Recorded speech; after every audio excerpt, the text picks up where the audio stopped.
Happy Sunday, April 25th, 2021.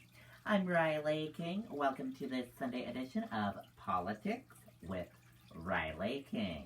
Let's begin this Sunday's edition of Politics with Riley King right now. Let's get started.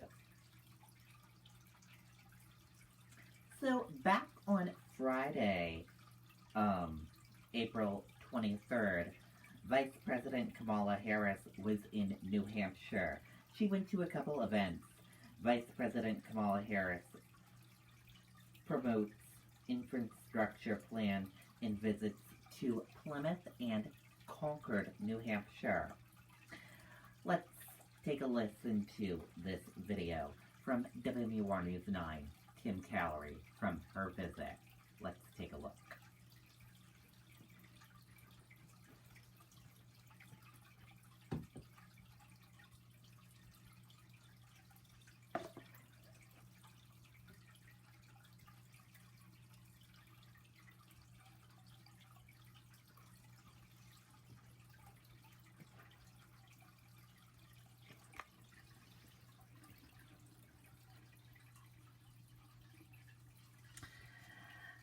Harris visits NHEC for broadband access chat and later gives remarks after visiting with IBEW workers. Let's take a listen to this report from WMUR News 9, Tim Calorie. For the easy and the complex, the small stuff and the big, we're here with the affordable local loans, easy to manage accounts, and financial advice to help you blaze a trail, figure stuff out, and make your money go farther. We're Granite State Credit Union. Live bold. The first stop for Vice President Kamala Harris was New Hampshire Electric Co-op in Plymouth. There, she held a listening session with employees. Harris also discussed the Biden administration's American Rescue Plan, highlighting its focus to invest $100 billion to create high-speed broadband across the country. Now you got to have access to the internet. We knew that before the pandemic, and it became an absolute necessity during the pandemic. Harris compared the rescue plan to the country's efforts in electricity expansion in the 1930s. We have a legacy of doing this work in America. The vice president also touted job creation during a stop at the IBEW Local 490 headquarters in Concord. $100 billion is being invested in exactly what IBEW is doing here. The skills development to let people take on the jobs that are going to be about building back up broadband. But Republicans say today's visit is a political stunt. New Hampshire is important state politically, but at the moment we're in a crisis on the border, and that's where she should be visiting. And now Republicans in Congress have put up their own plan that takes a look at focusing on typical infrastructure like roads and bridges, but it does not discuss broadband. It also has a $600 billion price tag compared to the Biden administration's $2 trillion. Okay, and there you go on that video and that report. Also, during her visit in New Hampshire on Friday, Harris says bringing the pandemic under control is the administration's first job. In a one-on-one interview, Vice President urges people to get vaccinated. Also, Vice President Harris talked about mask mandate, immigration, and police reform.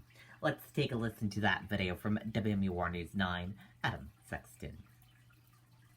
The Season Pass Spring Sale is on right now at Gunstock Mountain Resort. Don't miss your opportunity to score.